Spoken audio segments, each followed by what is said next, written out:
राजा होता है, राजा को राज करते हुए कई साल हो जाते हैं और राजा बूढ़ा हो जाता है, पर बुढ़ापे में उसके मन में आता है कि मुझे सबसे बढ़िया जो डांसर है ना, उसको बुला के उसका डांस देखना है। और वो डांसर को लाया जाता है, वो बहुत सुंदर एक तो और डांस भी बढ़िया करती है।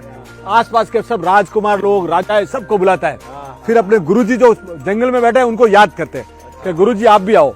अब गुरुजी आ रहे हैं, गुरुजी को बोलता है कि सर आप रात को डांस हो रहा है, आपको जो पसंद आवे, ये लोग सोने की अरफिया, आप सोने की मेरे, आपको जब पसंद आवे दे देना। अब हो गया, इधर डांस चालू है। रात को 12 बजे 4 बजे, जो सुबह 4:30 बजे है ना, वो नर्तकी देखती जो तबला बजा रहा है ना, उसको नींद आ रही है। अब देखिए यार, इतना शानदार शो चल रहा है, अब ये तबला बजाना बंद कर दिया तो पूरा शो खराब हो जाएगा। तब वो एक श्लोक बोलती है, बहुत गई थोड़ी रही। क्या बोली? बहुत गई थोड़ी, एक पल के कारण क्यों कलंक लगाए। कि इतना तुमने टाइम संभाल लिया है, अब एक आधे घंटे के लिए क्यों? अब उसका तो बोलना, उसको जगाना, पर वो तो तबला बजाएगा। ये जैसे ही वो गुरुजी सुनते हैं ना, वो पूरी की पूरी जितनी सोने की जो मोहरें होती है ना, पूरा एक साथ डाल देते हैं। और राजा देख रहा है क्या कर रहा है। अब वो जाग नहीं रहा, तो वो दूसरी बार वापस बोलते, बहुत गई थोड़ी रही, एक पल के कारण क्यों कलंक लगाए। कि वो जो राजकुमारी होती है ना, वो अपना नवलक का हार डाल देती है। अब वो तबला वाला वापिस जाग नहीं रहा है, वापिस ये तीसरी बार बोलती है, बहुत गई थोड़ी रही, एक पल के कारण क्यों कलंक लग जाए। वो राजकुमार अपना मुकुट लाके डाल देता है।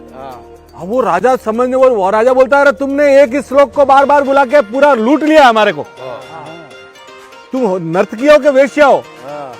तो जो गुरुजी होते हैं ना, बोले अभी आप कुछ मत कहिए, ये मेरी गुरु है। बोले क्यों? कि मैं जिंदगी भर तो वहां वन में ठाकुर जी को याद करता था, और बुढ़ापे में आपके कहने पे यहाँ आके डांस कर रहा था। तो ये कह रही थी कि बहुत बार टाइम चला गया, एक छोटी टाइम के लिए क्यों कलंक लगा रहा है। तो मैं तो अभी जंगल में वापस तपस्या करने जा रहा हूँ, इसलिए सब दे दिया। तो वो राजकुमारी बोली तू क्या हुई? बोले मैं बूढ़ी होती जा रही थी, आप मेरी शादी नहीं कर रहे थे, तो मैं आज रात को जो हाथी का महावत है ना, उसके साथ भागने वाली थी। तो इसने मुझे बोला कि बहुत गई थोड़ी रही, एक पलक के कारण क्यों कलंक बचा है। कि एक थोड़ी जो बची है, उसके लिए तू क्यों कर रही है।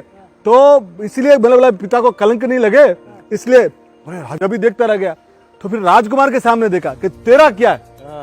तो राजकुमार बोला कि सर आज रात को मैं आपका मर्डर करने वाला था, आप बूढ़े हो गए और मेरे को राजपाट दे ही नहीं रहे हो, और जी मौज ही कर रहे हो, मैं आप आ जाओ। पर उसने बोल दिया कि आज नहीं तो बापू 2-4 साल 5 साल बाद तेरे को देगा। तो तू ये क्यों कर रहा है? बोला कलंक, इसलिए मैंने मुकुट दे दिया। अब राजा देखते चकित रह गया। राजा तुरंत नीचे उतरा और सबसे पहले तो वो बोला कि यहाँ जो राजकुमार है ना, कन्या को बोला कि तेरे को जो पसंद है उसके बाले में गले में डाल दे, तू तो शादी कर। राजकुमार को बोला तू गद्दी पे बैठ।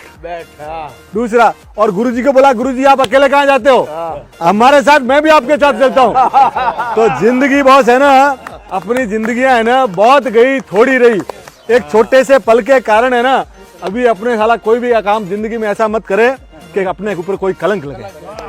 तो जिंदगी है ना, बहुत थोड़ी रही है जिंदगी, इसलिए जो भी जहाँ है ना, अपने साथ बिना कलंक के रहे, मस्त रहे। क्या बात है, क्या बात है।